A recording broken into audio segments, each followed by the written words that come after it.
We are the Brothers Mahoney. As always, I am Michael. And I am James. And tonight we are talking about a classic Who serial, The Dominators. The Dominators aired from August to September 1968, and of course it's a Saga Doctor story featuring, well, of course, Patrick Troughton as the Saga Doctor, along with Jamie, greatly played by Frazer Hines, and Wendy Padbury as Zori on her first outing from the Wheel in Space, which actually neither of us have seen or listened to. And it was a 5-part story, so 5 episodes, and it's written by quote unquote Norman Ashby, which is a pseudonym used by 2 authors, being Mervyn Haisman and Henry Lincoln. I'm not sure the full backstory, but apparently these 2 thought that they were being treated unfairly by the production team of the Dominators and requested that the names be removed from the final product. So they just used a pseudonym, being Norman Ashby, which is, I don't know, some interesting background. I'd be interested to learn more about that exactly, because I actually thought the story came out, all things considered, decent. Yeah, I mean, it's not going to be. I don't think it would probably make anybody's, top favorite classics. I doubt it'd make most people's top favorite Troughton episodes, but it could. It's not impossible. Everybody has varied interests, especially in the Doctor Who fandom. Yeah, it's interesting because I don't recognize Mervyn, which I don't think is the name I forget. Oh, I'm Henry from anything else. So maybe they did other Doctor Who things, but if they thought they were mistreated, then perhaps they just never did. Yeah, maybe if they had a particularly bad experience with this one, I mean, why come back to a show if you had a bad experience with it? Yeah, I mean, that's not unreasonable. Yeah, so to give the plot for the Dominators, if you've not seen it, and really if you have, how you can't go wrong, from our nice classic DVD that came out 2011, Daucus, Planet of Harmony and Enlightenment, home to the peaceful Daucians, an oasis of calm in the cosmos, and completely defenseless. The Doctor, Jamie, and Zoe arrive to find Daucus enslaved by the cruel Dominators and their deadly robotic servants, the Quarks. The pacifist Daucians offer no resistance. Can even the Doctor save a people who are willing collaborators in their own destruction? Now, the plot, as usual with the back of these DVDs, is slightly off. They didn't arrive to find them enslaved by the Dominators. They arrived at basically the same moment as the Dominators, or close to it anyway. I also sort of like how it throws a society under the bus. Oh, hey, these are people culpable in their own enslavement. It's classy. It is not classy, but at the same time, with this society, you could almost see the argument. It's like, what was the name of this species that showed up in the God complex? The Torini? Something like that? It was pretty close. I know which species you're talking about because I rewatched Under the Lake Before the Flood recently. They popped up there too. Yeah, I actually watched it recently, but I watched it a little bit before you actually. I didn't tell you about it, don't worry about it. But yes, I mean, that species certainly is pretty culpable in amusing ways, but I was playing more for jokes that time, which is one of actually my issues with the Smith era. But nothing's as funny as slavery, bros. Well, maybe you should talk to J.K. Rowling about that. Oh, it's getting real up in this. On the side note, fuck J.K. Rowling. But hey, she's not a Dominator, but the Quarks are related to Dominators. Let's go. But yeah, no, this society was a bit off. They were, I believe, the backside, they are pacifist, but they were pacifist in a way I've never quite seen it before. Perhaps I'll never see it again. To quote a later Doctor Who episode, but they were just out there. They had a nuclear war. What was it? 150 years ago, 160 years ago. There's at least an atomic bomb dropped. Yeah, it's like 172, I thought, or something close to it. Yeah, maybe 173 around there.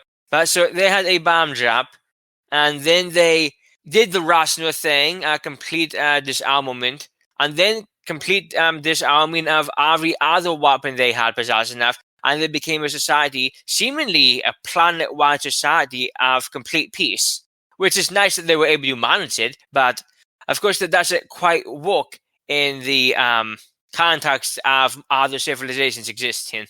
Which actually might not bother them much because apparently they did not know any other life outside of their own planet existed.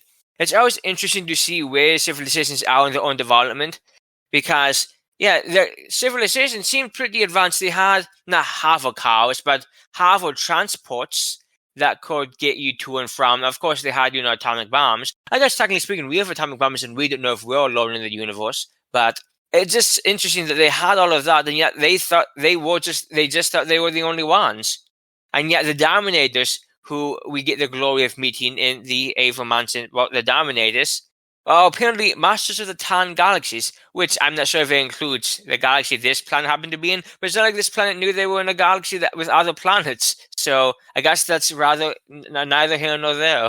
And apparently that might have to do partially with the very, I'm not even sure the right term, the logic behind the idea of knowledge is a bit iffy and questionable. Yeah, it's very strange. I can't put it into words either, but here's a quote with how they view the idea of knowledge. So basically, we're not going to do a scene-by-scene dissection of the story, but on this island where the atomic bomb went off about 170 years ago. And if you're wondering, it's wonderfully nicknamed the Island of Death. Yes, the Island of Death. That's a great name. Just a great vacation home, according to the doctor, but we'll get there. So an atomic bomb went off here. Then, of course, it was radiated. And I don't think unreasonably, copied it around. And they had students come and see what happened to the land because of war. I kind of like that, actually. It's a nice way to make a point without actively harming anyone, as long as you, of course, protect them from the radiation. So the Dominators come, and their ship kind of sucks up all of the radiation of the island. And their position on this issue is that instead of figuring out why the radiation has disappeared, the position is, and I quote, "It seems pointless to spend time searching for reasons to prove facts. A fact is a truth," which isn't very helpful in the long term. Yeah, so it might be true that a fact is true, but figuring out why something is true doesn't seem to be something the Dalsians are particularly interested in doing. Yeah, they wouldn't be big into philosophy, I take it. And in fact, there's a character in this story who is more of a rabble type guy. He asks questions, he sort of fights the man, and the other characters generally look down upon him. Yeah, he was actually a quite fun character. At the beginning of the story, it was actually a very interesting subversion, in my opinion. We see him, his name was Cowley, and he was played by Arthur Cox, who I'm not familiar with. So he was basically calling him a smuggler is probably a bit house. He was given illegal tours of the Avermans and Island of Death to just random people who gave him money. So I think the story started with him, was it 3 students? They might not be students, but they are younger teens to 20s. They, they went to the Island of Death. They weren't even convinced it was the Island of Death, but their attitude was so... Yeah, they had a very laissez-faire personality. Yeah, a lot of the people in this are very laissez-faire. But instead of them being the characters we follow throughout the story, these 3 people actually get murdered on screen. And again, maybe there's orders 23, but they don't look too much older. They get murdered on screen by the Dominators in the first big action of the episode. But technically they get murdered by the Quarks, but... Oh yeah, the Quarks. I forgot about them, and we'll talk about the Quarks. They're pretty much like the Daleks, only not. They are not the Daleks. Cowley sees this from afar. He was hiding when it happened. But these 3 people who I thought... It had been so long since I've seen this, I kind of thought we would be following these people. But no, they just get murdered 10 minutes into episode 1. It's impressive. As James said, we have seen this once before, but it's been, I don't know, let's say at least 3 years, probably more. So it was nice to revisit this with fresh eyes. Yeah, well, was it nice to revisit though were the Quarks? See, a lot of people remember the Quarks more than the Dominators, but honestly, we get so much personality from the 2 Dominators, who would be the glorious Rago, played by Ronald Allen, and Torba, played by Kenneth Ives. They gave so much personality in their performances, and the Quarks were these pathetic robot things that seemed more trouble than they were worth, honestly. Yeah, the whole point of the Quarks, I think one of the reasons that this serial has more of a lower reputation is because of the Quarks, because they just look so stupid. They were pretty short, let's say maybe 4 feet, I have no idea what that translates into with the matrix system, but they're about 4 feet tall. They have some spikes on their head that seem pretty pointless to me. They have very squeaky voices. Yeah, episode ends with the very great, was it like, it was probably one of the first real appearances in the episode. I guess they had killed the kids before. These very pathetic, weak voices saying, "Shall we destroy? Shall we destroy?" And that was, I'm sorry, but that was very fear-inducing to me. Yeah, and I mean, people seem pretty scared of these things, but they can barely walk. I mean, now obviously these robots are played by actual people, and it looks so awkward to be in the suits because these things do not look very functional. So these robots can like barely walk; they just sort of shuffle forward. They can't move very quickly. Yeah, and In fact, what's worse than that is they're in a very mountainous area. yeah, so I just don't see how they're that useful. So another thing is that the quarks were very low on power when they came to this planet. So they don't have much power. They can't walk well.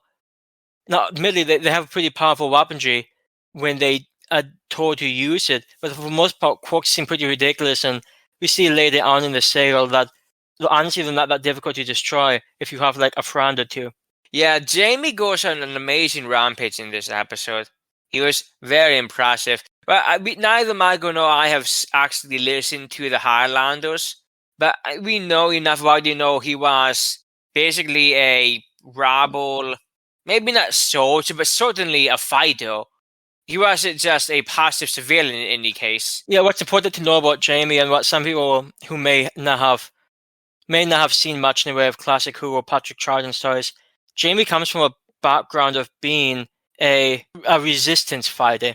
Like he has been in battles before, so he may not be much in the pure intellectual department. That's what Zoe is here for. But as far as a brawler fighting type guy, I think he adds a lot to the table that even the Doctor himself may not have. Yeah, and even military tactics. Yeah. With the help of Carly, who actually was able to live through this adventure, which is nice because he was a pretty fun character, he was able to destroy a good, 4 quarks? Yeah, and of course it helped once the Doctor was able to make some bombs for them. But yeah, they had a pretty good thing going for them. I know some people say that with 5 episodes, this story might run a little long, and I might see a bit of that. But honestly, I didn't find any part particularly too drawn out. No, I don't know what it is about Troughton stories, but whenever they quote unquote run long, it doesn't feel anything like when a Pertwee story runs long. I mean, this felt just fine to me. I didn't see there was any part of this that I thought, don't really need this. I enjoyed honestly all of it for what it was, quirks aside. Yeah, I do feel bad for the Doctor though, because somewhat interestingly, the whole reason they came to this planet with Doctor, Zoe, and Jamie, the Doctor's just looking for a nice, peaceful holiday. Yeah, he's actually aware that all he does is getting to travel anywhere he goes. So he just wanted a nice beach holiday. And we actually see him in the very first time he appears trying to pull out the beach chair out of the TARDIS to just relax and sunbathe, I guess. Yeah, and he has had past experiences with this planet, so he knows it's a nice place. He just happened to come at a bad time or a good time, because if the Doctor hadn't been here, this civilization would have been screwed. Yes, they would have, and it's interesting. So he apparently had enough control of the TARDIS. He was able to intensely calm this planet. No, maybe not enough control to track the time he came to, but apparently the Doctor doesn't travel that way, according to Matt Smith. So that one's kind of on him, honestly. If you haven't seen much classic Who, I mean, you see it in New Who too, but a lot of times the Doctor doesn't have the best control of the TARDIS, and he really didn't have control in the William Hartnell days. It just pretty much go wherever. I mean, it took him how long to get Barbara and Ian back to London? No, keep in mind, he never did. If you remember, I don't want to spoil it for you if you don't remember, but he never was able to get Ian and Barbara back. They got back another way. Indeed, they probably did. Admittedly, my memory is not what it used to be. But point being, the Doctor's control of the TARDIS early on was not particularly stellar. Yeah, it's rather abysmal. And this toy is probably one of the earliest ones. I'm not sure that maybe it shows a greater control of him choosing his destination. Yeah, I'd like to see what other episodes he actually plans to go to the place he ends up in the classic series. But one of my favorite scenes, I believe actually it was probably one of your favorite scenes too, was the scene where the Doctor and Jamie get taken prisoner by the Dominators, who are again Rogo and Toba. The leader of these two is Rago, who is Navigator Rago in Dominator ranking, and Toba is Probationer Toba. And they had an amazing toxic relationship. But yeah, everybody remembers, like I said, everybody seems to remember the Quarks because they look so fucking ridiculous, and they do. But I think Rago and Toba and the relationship they have in this serial is just absolutely one. It's an extraordinarily toxic relationship. These two hate each other more than I've seen anybody hate each other before. And it's just a lot of fun to watch. I mean, it's hilarious just watching these two trying to work together. yeah, honestly, I think they were standouts. But before I get sidetracked on them, so the Doctor and Jamie are taken prisoner, and the Doctor is a smart cookie, as they say. They are doing these mentor tests to see how apt the civilization on this planet would be to be part of their workforce, basically to be slaves. So the Doctor very quickly decides he's going to act like he's an idiot, so they don't see him as a threat, so he can, get away with more things. And in fact, he fails a very simple, a logic problem? Where you put shapes into, Yeah. where you where you match shapes, and you know how that goes. And the Doctor failed at it. Right, in my opinion, rather obviously, but it's fine. And so Navigator Rogo goes, and he also hints to Jamie to fail at that as well. So Rogo says these two are useless, and he actually lets them go because he doesn't consider them even useful for slave or the workforce. So the Doctor's actually let go by the main antagonists of this episode. And if I'm not mistaken, he only runs into them once more, doesn't he? Yeah, I think he's pretty much behind the scenes. Jamie gets a bit more action in, but yeah, the Doctor's pretty behind the scenes. And the Doctor had a great line too, because Jamie's like, "What are you up to? The password was easy." And the Doctor has a great line: "An unintelligent enemy is far less dangerous than an intelligent one, Jamie." Which is really, as far as the second Doctor goes, it's like his motto. Yeah, it really is. The second Doctor was among the best at acting foolish while figuring out exactly what he needed to do to solve a problem. Even Matt Smith, who is in a lot of ways very similar to the second Doctor, doesn't quite do it that way. Matt Smith acts childish a lot of times, but he never seems like he has a deeper meaning than that. I mean, he does every now and then, but at the time he's acting childish, you don't think he's working behind the scenes. But this one, you really do see that has plans behind his actions. And we talked earlier about the Three Doctors, which is a classic John Porter serial. And we talked at length about the amusing relationship between John Porter's Doctor and Patrick Troughton's Doctor. And could you imagine John Porter's Doctor acting like the second Doctor did in this story? No, he would try to just become a diplomat. That's what he was. That's what he was going at. It would have worked for the Dominators. He probably would have ended up shouting at them. Well, that also would have happened. He would have gotten affronted by them. But he first would have tried to just talk calmly to them. And I don't think he would have thought to act like an idiot. Because he probably knew he would have been able to pull it off. Troughton had the good fortune to be able to pull that off as a Doctor. So I guess you work with what you have. Yeah, which is, again, one of the great things about this show. Just the different Doctors having different personalities. It just adds a whole lot of flavor. You see, the seventh Doctor probably would have been able to pull it off, and then he would have blown up the entire civilization of Dominators. Yeah, the seventh Doctor. We haven't had much of a chance to talk about the seventh Doctor yet, but I think it's safe to say Mag and I are big fans of the seventh Doctor. Which, if you've only seen some of his last output from the classic Who series, you might be surprised at. But he's a Doctor that's a lot going for him. And he's not entirely dissimilar from Troughton, only he has a different focus, I would say. Like James said, though, one thing that really stands out in this episode would be the two Dominators. Of course, being Rago and Torba. Rago is played by Ronald Allen, and Torba is played by Kenneth Ives. Naturally, we don't know either one, but the performances really did a lot for this. Actually, I'll say about Ronald Allen, he had a very strong presence.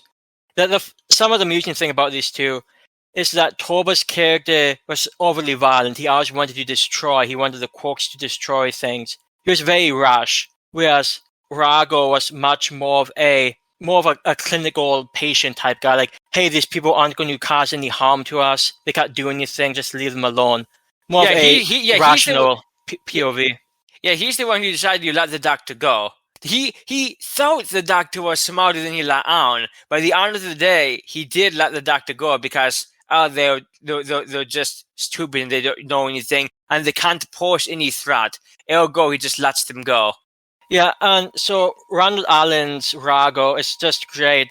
He actually reminds me, now, I come from everybody has their own backgrounds. I'm a big horror movie fan, so I've seen a bunch of horror movies. If anybody wants to talk horror movies, trap me up, dudes. But this is a series called Phantasm, which is a bit of a mess as far as the story is concerned. But Angus Scrimm has a long role. He's unfortunately deceased now. But this guy, Ronald Allen, reminds me a lot of Angus Scrimm. Very still face, very threatening presence. And also not only that, Rago is completely dehumanized into his victims. He kills a guy later on in front of people, and he's like, if you don't want to be crushed like that, referring to a human being, well, not a human being, but alien, which is, I don't know, just amusing. And somewhat interestingly, another one of the differences between Rago and Torbo, Rago doesn't really take much pleasure in violence. He does what he thinks he has to do, and that's it. Aside from toward the end, and he's getting really pissed off at the Doctor. Or did he know the Doctor was behind any of the misfortunes? I can't remember. Yeah, I can't remember. It possibly was more pissed off at Jamie Carly than anything. Yeah, I think it was Jamie and Jan. I think it was just another of the Dalsians. Overall, he took little pleasure in the violence. And I just thought that sort of more clinical point of view was pretty interesting, especially coupled with somebody who was like overly rash and overly violent. It allowed you some pretty funny arguments and such. Because remember, the Quarks are very low on power, so they don't really have the energy to waste just blowing up random buildings just because Torba wants to. And that's mostly why he ever did anything. He wanted to. And he was signing them halfway around the island just, in Rago's opinion, to hunt for useless savages that would they even cause them harm anyway? And could they even cause them harm? So from his point of view, it's all a complete waste of energy. And it was hilarious because, of course, they had to report to a higher fleet. And like Rago kept threatening to report Torba and say that, he was, he was basically a disgrace to a Dominator. Is what it was coming down to. And there were a couple of times when Torba obviously was trying to overthrow Rago, but that never went well for him. And honestly, they just bickered on and off until the amazing conclusion of their story. Yeah, like I said earlier, this was a very toxic relationship, but it was just really fun to watch, and one of the highlights of the story, along with, of course, Jamie's experience. Honestly, I think it might be the highlight. Like, Jamie was really good. Zoe was okay. She didn't honestly do too much in this one, did she? She did help the Doctor toward the end with some sciencey stuff. Yes, you're right. She did help him doing that. But besides that, she was apart from the Doctor for a good 3 episodes or so. Of course, with 2 companions, they get to do fun things. The episode started, Zoe got separated from the Doctor and Jamie. Then the Doctor got separated from Jamie, and then meets up with Zoe, who's separated from Jamie. And so they just got to do fun things like that. Yeah, that's the type of thing that happened all the time back in Classic Who. And you see it sometimes in New Who. I mean, for instance, the Doctor's daughter, where Martha and the Doctor got separated. Oh, yeah, that is true. And see it plenty of times in New Who, though admittedly, not too many examples are coming straight to mind. I'm sorry how you've happened sometime during Matt Smith's era. Especially when they had both Amy and Rory, and they like throwing in River Song in some of those as well. Yeah, I mean, it probably happened once a season. I just can't. My memory doesn't work like on instant recall, which I guess adds more fun to rewatching a lot of this. But my point being, that type of thing where companion and Doctor get separated happened all the time in Classic Who, and this story, of course, is no different with that. But again, like we said, it gives Jamie, who is already one of my favorite companions, it gives him a really good moment to shine. What's important to remember about Jamie, like you said, is that he has some battle experience. He was, of course, rebelling against the English So he knows how to rally resistance, which is something, admittedly, he was only able to do with a few people, Carly being one of them. But it was fun to watch, and him and Carly going out and attacking these quarks was always good fun. Michael comes from a horror movie background, as he said. I come from a more slightly political background. Not that he's not interested in politics, of course, but I have spent a fair amount of time in certain theory circles, I'll phrase it that way. And I'll just say that the Dowsians' approach of complete pacifism is it doesn't work. You kind of have complete pacifism against when you're dealing with. I guess they didn't know they were dealing with other societies, but eventually one literally comes into the main council room, and again that's where he kills somebody in front of the president. Basically, the Dowsian society sucks. I mean, they're pacifist, which is nice, but if you're pacifist without any ability to defend yourself, then you're just an idealist. And I mean, well, what happens is if the Dominators had slightly different goals with this planet in mind, this entire civilization would have been enslaved with really no practical resistance. They did not have arms. They had no way to defend themselves. But technically, they did have arms. They're just in museums. Yeah, they had arms in museums. That was all they had. Which actually just reminded me of the scene where the Dominators give the gun to Doctor use this. It's like, oh, I don't know how. You put something in this way, maybe? The Doctor really was very good at acting like an idiot in this one. Very good. And I like when Jamie try to follow up, and the Doctor's trying to still act stupid, but also keep the gun pointed away from him, so Jamie didn't accidentally shoot him. But yeah, you can't be complete pacifist. You need to be able to defend yourselves. And I think some sectors of the left should take note. Yeah, and it was just great to see Jamie, even in a limited way, be able to pull some people together and bring some resistance against the Dominators.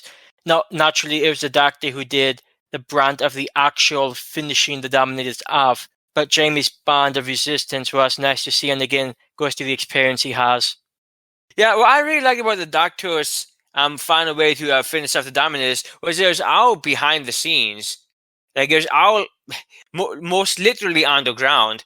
It wasn't any direct confrontation because, of course, the Doctor would be no physical match for the Dominators. He's no John Pertwee. He wouldn't even attempt to fight them that way. But there's all subterfuge. And another aspect along with that is the mild mystery behind this, because the Dominators landed on this planet to refuel the fleet. That was their intention. And there's a whole sort of mystery. It's not really the focus during any of this. They didn't really have time to focus on it. But there's a whole mystery of how exactly the Dominators plan on doing that. It's sort of a low-key background mystery going on. Because at first the Doctor thinks this is all about the radiation that was on this island and it was disappeared once the Dominators got here. But there's more to it than that. And once they finally figure out exactly what's going on in some later episodes. And it's just like a fun background mystery, a little more sciencey in nature. It's not like, hey, who stabbed this guy? It's how they're planning on refueling a fleet of ships with what seems to be not much here. Yeah, especially when the planet was noted to have no mineral deposits. Yeah, nothing else considered. Of any import. Of course, the episode does end with the Doctor stopping the Dominators' plans. They were planning to, spoiler alert, they were planning to basically blow up the entire planet, and the Dominator fleet was going to use the radiation of the blast to, fuel the rest of their fleet. But the Doctor's able to stop it, so it's just a localized volcanic eruption that will only affect the island. But the problem with that being, and the Doctor's quite happy with this assessment, but Jamie makes the rather fair point, maybe so, but we happen to be on the island. And the Doctor, in his usual oblivious nature, kind of forgot that.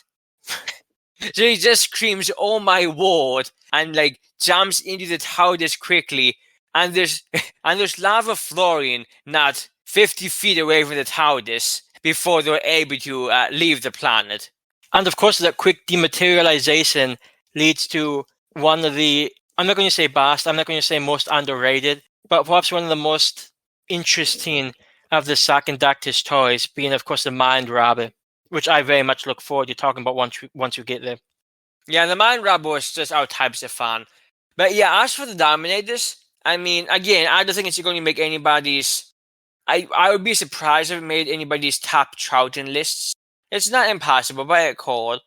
Before we get to the final thoughts, just a quick, and not very quick this time, look at where this places on the TARDIS Wiki's personalized Doctor timeline, which is just a fun little thing we like to throw in because chronology interests me personally. Of course, this takes place in between the Wheel in Space and the Mind Rabble. The Mind Rabble is directly after this one. But right before this, there was, in between the Wheel in Space and this one, there was a 2007 companion chronicle entitled Fear of the Daleks. Which, if you don't know what a companion chronicle is, it's a Big Finish release, one of the many sub ranges. Yes, I believe it's now we do not have any that we've listened to, but I believe it's a story that's being told by the point of view of the companion. And it's not all acted out like the main range is. It's more a story told by the companion, probably with sound effects. I'd be surprised if they, was tingy on that. But yeah, just instead of, having full voice cast, just voice casted by a companion, relaying a story and event. And so yeah, Fear of the Daleks from 2007 takes place in between the Wheel in Space and the Dominators, which is interesting because now, of course, it was a reference from the end of the Wheel in Space, of course, but Zoe does make a reference to the Daleks in the beginning of this story, which is interesting because, of course, on screen, she only had to deal with the Cybermen. Apparently, at the end of the Wheel in Space, I don't know the context, but Zoe saw some video footage of Daleks or something akin to that nature. So that's why she has that comment. But Fear of the Daleks is also a very nice thing to fit in between there, just because, well, basically they call it, which is how Big Finish rolls. When it comes to the Dominators, like James said, I don't think it's a great story, but I don't really see anything wrong with it. I mean, yeah, it's quite an inoffensive story, this. Well, I guess for some might be offended. It does kind of diss on pacifists, but the thing is, I don't agree with pacifists either. I think you need to, be able to define yourself, because we don't live in a world where things are fair and equal. We have to, not to get out political, but we have to be able to stand up against those who would. I always sound like a MAGA guy. I promise I am not a MAGA person. I'm not in that group of people. The issue with extreme pacifism is that while it's great to be a pacifist, ideally it would be nice to be nonviolent. You can't expect the people you're going against to also hold the same view. So while you're just sitting there being all pacifistic, they're beating you in with a billy club. It's just not a fair fight. And if they have no morality, if they have no sense of decency, they're going to just eventually win anyway. Actually, some would argue, and this is getting political, that pacifist points of view, pacifist arguments, a place of privilege. If you have the privilege to be pacifist, I mean, that's great, but think about the people who don't have that privilege, the people who have to fight back. Yeah, this gets into a lot of, I guess, I've never hidden it, but I have to talk about it in this podcast. This just gets into, Marxist theory that at the end of the day, the way the world works is a violence against us. That's a violence already being perpetuated. And to say, we have to be non-violent in the face of the violence perpetuated upon us, does it work with the world we live in? It's idealistic. And this society that has the point of view that, to quote, this is a scene where they were just informed by the Doctor that there was a group of aliens that the Doctor's met who wants to enslave them all. And this is the president. To remain passive is in itself a course of action. That's not going to get them anywhere. That gets them to slavery. Yeah, I think the main issue is being a pacifist is great, but the people in power want that. I mean, if everybody's a pacifist, that means nobody's ever going to fight back. I mean, it's great to kneel before a national anthem, but if that's all you're going to do, then they can. I mean, that's almost like a controlled opposition type thing. That's what they want. Yeah, they'll much prefer that than any other type of actions you could take. Yeah, so obviously this blog's not it's not necessarily a political podcast, but there's a lot of political ideas in Doctor Who, and this specific story has political ideas in it. I think it's fair to say that the politics you have can shape your perception going into a story. And both James and I come from very leftist backgrounds, which shapes the way that we see this story. Now, other people watching it might have a different opinion. They might come from maybe a conservative background and have different thoughts on this, or maybe they might come from a more mainstreamed, privileged background, maybe more establishment, and have a different opinion viewpoint also.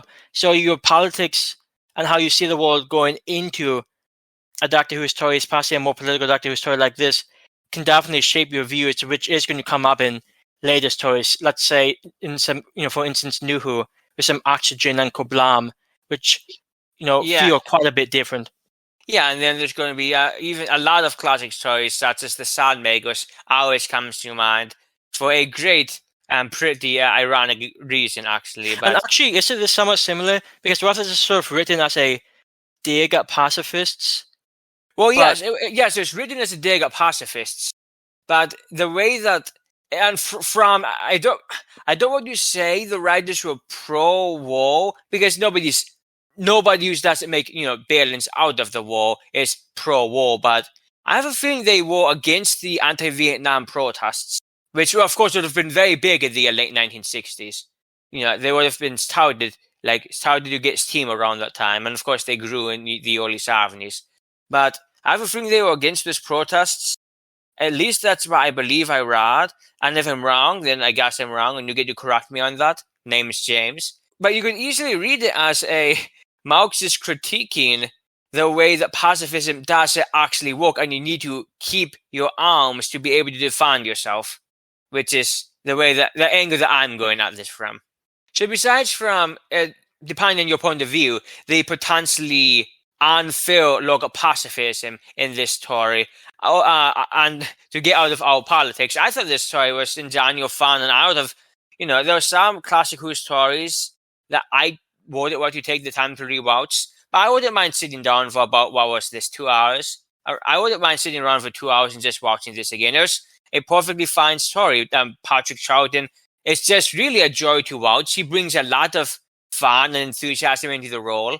And with Jamie and Joy, who I think is a really great companion pair, one very intelligent and one just very browny and a people person, it's just great seeing them.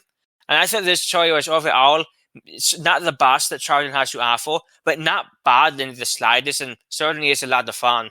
Yeah, I think it's very fun. Patrick Troughton is, I've mentioned it before, it's one of my favorite Doctors.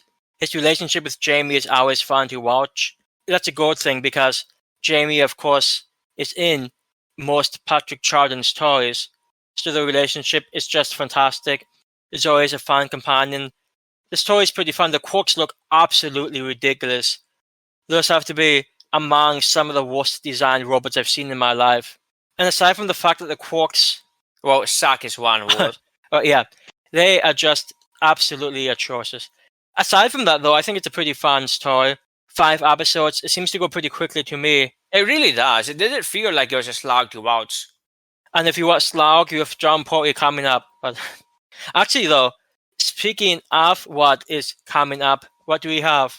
Coming up next, we have our next big finish story, The Fearmonger, starring, of course, Russ McCoy as the 7th Doctor and Sophie Aldred as Ace. And that's another companion Doctor pair that I am really happy to see. Yeah, and that's actually going to be another one where we're going to get... Well, we have the potential to get pretty political, because it's The Fearmonger. And if you've listened to it, it's only about an hour and a half, an hour and 40 minutes. You can see why one could have political takes. It's all about politics. But that'll be fun to discuss when we get back to you guys next time. Yeah, this has been our discussion on the Dominators. Let us know if you agree, disagree, your thoughts on this story. Yeah, and also, if you agree with your thoughts, I'm just personally interested, what are your politics going into the story, and how do you think that affects your thoughts on the story if you've happened to see it? Because, I mean, certain Who stories, as we've said, your ideology decides how you view a form of media. So yeah, actually related somewhat. James and I were just talking earlier today. We happened to see a comment online like, hey, if you're a right-winger, you can't be a fan of Doctor Who. Doctor Who's not a show for you. Now, neither James or I are right wing. We are in fact as un-right wing as we think you can probably get. But I don't think that's particularly a fair statement. So I guess my point is just be who you are, bro. Yeah, the thing is that, I mean, Doctor Who has always been, generally speaking, it's been usually pretty inclusive. And I mean, that's how sci-fi usually tends to be. Sci-fi tends to be rather inclusive of different groups of people. But Doctor Who has also had, hundreds of writers throughout its almost 60 years of airtime and other forms of media. There have certainly been conservative writers for Doctor Who. So you can't say that right-wingers can't enjoy. I mean, how about if they enjoy a story written by a conservative? How about if they enjoy the Soundmakers? How the writer intended the Soundmakers to be taken? Yeah. So our point being, if you're sort of not interested in political talk, this might not exactly be the right podcast for you because it's going to come up not every story, but it's going to come up here and then. So if that's something that might turn you off, we might not exactly be your cup of tea, but that's just us. Yeah, at least you're kind of forewarned, you know. Yeah, I mean, hey, if you got this far, you weren't quite as forewarned as you could have been. But hey, we do what we can. So, anybody interested, you can follow us on Twitter at Brothers Mahoney. As always, this has been Michael. And I am James. And we look forward to seeing you guys next time. Thanks for stopping by. Have a nice night.